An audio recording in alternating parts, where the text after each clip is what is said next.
Ndabaramukije mwese. Uyu munsi ndagarutse ku munywanyi wacu yadusabye video ku buzima bw'umuntu yavuzwe cyane mu mateka ya politiki mpuzamakungu no mu mutekano w'isi, Osama bin Laden. Uyu mugabo yabaye umuyobozi w'umuhari Al-Qaeda ufatwa nk'umwe mu mihari ikomeye y'iterabwoba ku isi. Izina ryiwe ryatangiye kuvugwa cyane inyuma y'ibitero by'iterabwoba byo kuwa 11 mu kwezi kw'icenda umwaka wa 2001 aho indege zagonze inyubako za World Trade Center n'ibiro vya Pentagon muri Leta Zunze Ubumwe za Amerika. Yamara kugira ngo dusobanukirwe neza Osama bin Laden, turasubira inyuma turaba inkomoko yiwe, ivyumviro vyiwe ndetse n'ukuntu inyigisho ziwe zagize ingaruka ku isi. Uyu mugabo yavukiye muri Saudi Arabia mu muryango kize cyane, ariko yahisemwe ubuzima bwo kugwanya ivyo yafata nk'ihonyogwa ry'agaciro k'abayisilamu n'ubushotoranye bw'igihugu ca Leta Zunze Ubumwe za Amerika.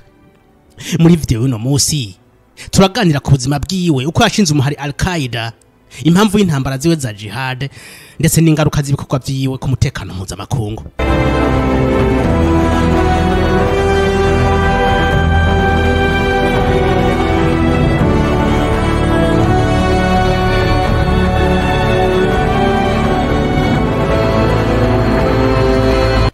Inkuru ya Osama bin Laden itangura itariki 10 z'ukwezi kwa gatatu umwaka w'igihumbi kimwe n'amajana 957 i Riyadh ku mugwa mukuru w'ubwami bw'Abarabu, Saudi Arabia.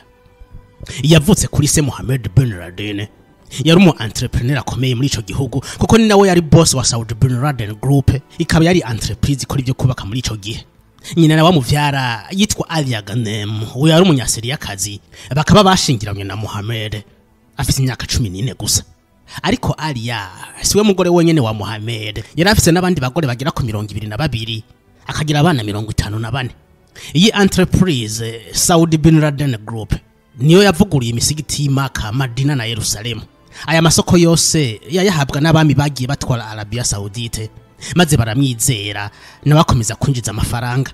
Ariko rero Osama bin Laden ntiyigeze abona se kuko abavyeyi biwe bahukanya kiri umwana muto cyane. Mu nyuma rero se wowe yahavuye yitaba Imana azize isanganya ry'indege, maze asiga imitungo idaharurika yasigayiraga abangana bamukomokako harimo na Osama bin Laden. Yakuze ari umwana atekereje cyane, ariko aciye ubwenge, akora yifuza kumenya byinshi ku bijanye n'idini rya Islam. Abarimu biwe bafatiye kuri urukundo rw'idini yari afise, maze bamwinjiza inyigisho z'abafrore musulman canke Muslim Brotherhood, ikaba ari doctrine yari igamije gushiraho intwaro zishimikiye kuri Sharia. Muri make kwari gushinga amaguverinoma, amashuri, amavuriro ashimikiye kuri Sharia. Sharia akaba ari amategeko canke amabwirizwa agenga imyitwarire, imibereho n'imigenzo y'abayoboke b'idini rya Islam. Abarimu biwe rero bamubwiye guhagarika ibintu byose byo kwiryohera nko kumviriza imiziki canke kuraba amasinema, gukina imipira, kugira yihebere ijana kwijana ibijanye n'idini. Ku myaka 18 bin Laden yinjiye University King Abdulaziz agiye kwiga ibijanye na Génie Civil na Commerce. Aha niho yaje kumenyera umwarimu Sheikh Abdullah Azam.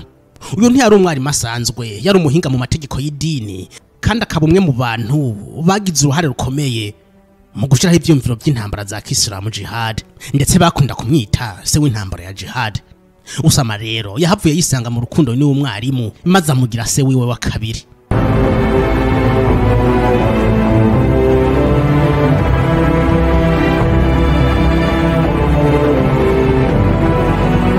Mu mwaka w'igihumbi kimwe n'amajana 979 Leta Zunze Ubumwe z'Abasoviete URSS zatanguje intambara ku gihugu ca Afghanistan. Impunzi nyinshi z'Abafghan zahungiye muri Arabia Saudite, nuko ibihugu by'Abarabu bitangira kwiga uburyo byotabara igihugu kigenzi. Uyu mujene Osama bin Laden yari afite imyaka 21 ico gihe. Yashase gufasha maze afata urugendo rumushikana Peshawar muri Pakistan ku mupaka n'igihugu ca Afghanistan. Ico gihe yagiye asezeranje nyina wiwe ko atana kimwe kiza kumubako kubera ko atagiye kugwana, ahubwo agiye gufasha abasivile b'abagenzi biwe b'Abayisilamu. Ahageze yahahuriye n'abandi bajene bavuye mu bihugu bitandukanye by'Abarabu biteguriye jihad, maze bakagwanya bikomeye Abarusiya.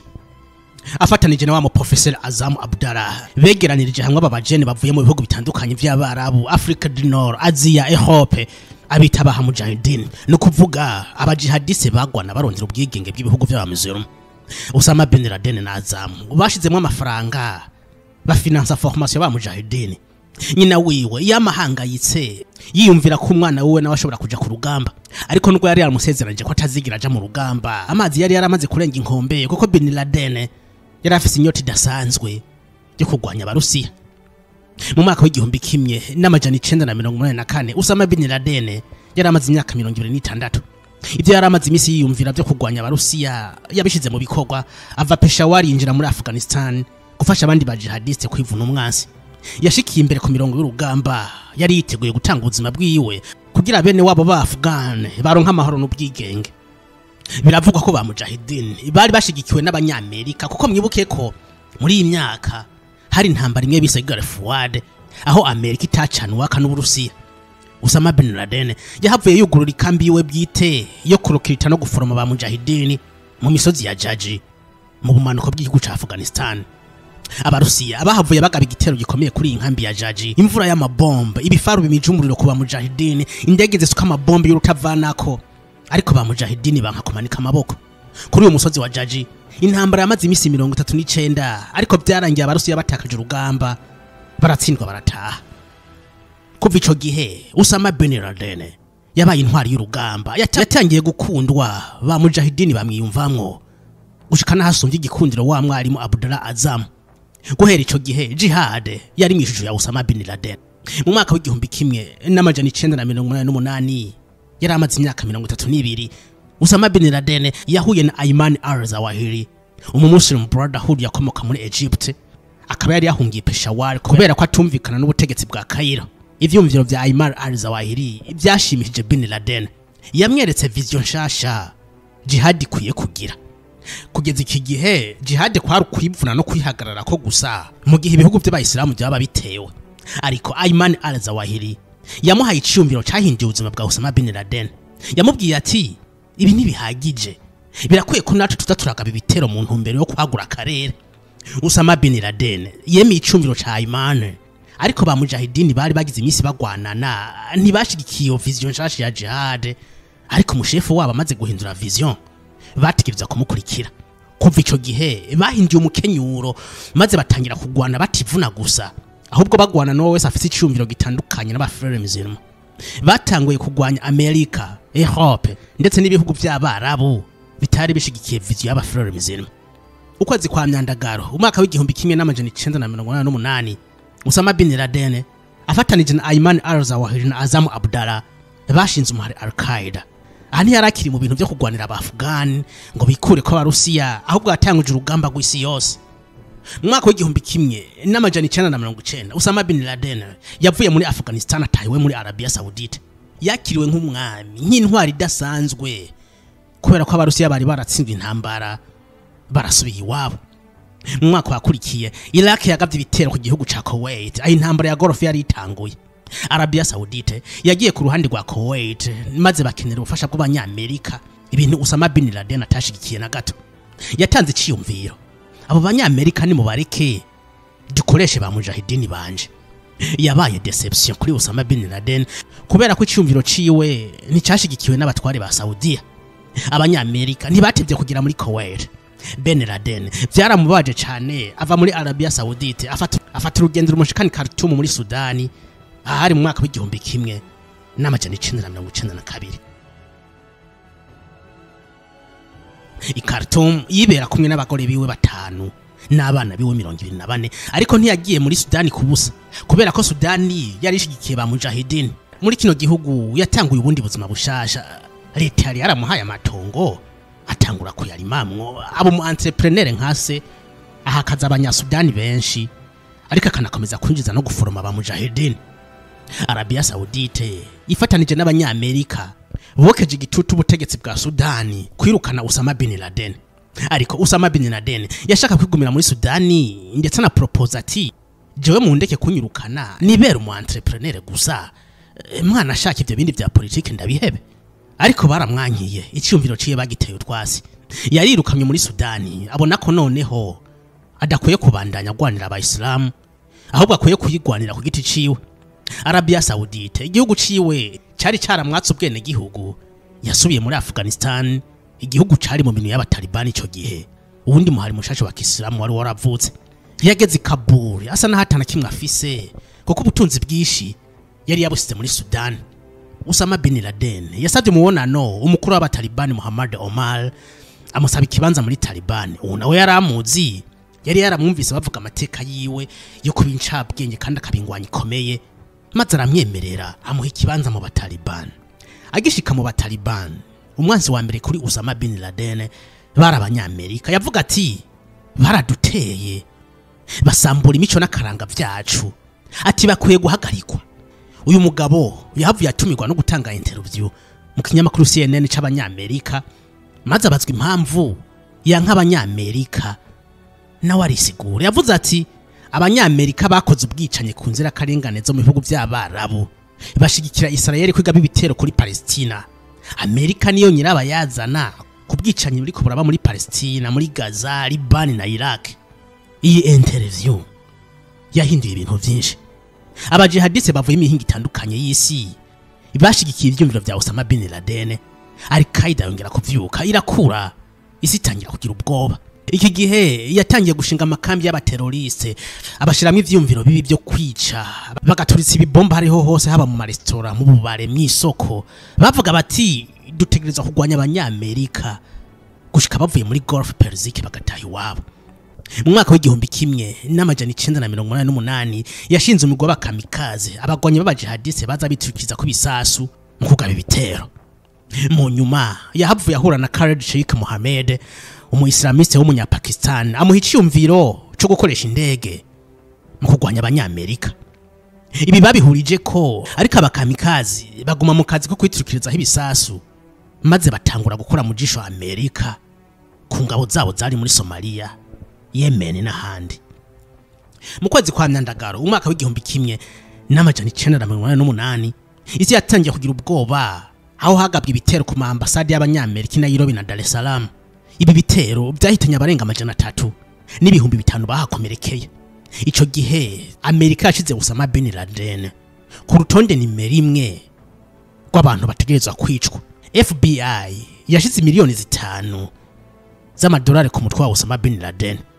Umuntu wese yashobora gutanga amakuru y'ahantu Osama bin Laden yinyegeje yari yemerewe miliyoni 5 z'Abanyamerika, ariko nta numwe yaraza aho Osama bin Laden yinyegeje kiretse Ayman al-Zawahiri, wa mugenzi we w'umunya Egypt. Kwigenekerezo ya 11 mu kwezi kw'icenda umwaka wa 2001 yagabye ibitero byaciye nko kuri Abanyamerika. Mu gitondo c'uwo munsi ku itariki 246 indege ya Boeing 737 ya American Airlines ihejeje kugonga imwe mu nyubako za World Trade Center New York. Iyi centre d'affaires yari igizwe n'inzu zibiri zisa, imwe iri haruguru yindi hepfo. Iyi ndege yarimwe abantu 92 yaje isatira inyubako iri ku ruhande rwo haruguru, ihitira iseka. Abanyamerika batangira kugira ubwoba batigeze bagira mu mateka yabo. Ico gihe President George Bush yashikirije ijambo aho yari Florida ati Amerika yatewe.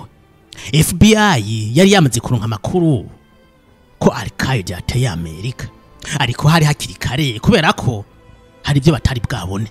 Inyuma y'iminota 17 gusa indege ya mbere igonze ya nyubako, ku isaha 3:3 iyindi ndege nimero 175 yari ivuye Boston ipakiye abantu 64 yagonze iyindi nyubako y'iyi World Trade Center yari mu gice cyo hepfo.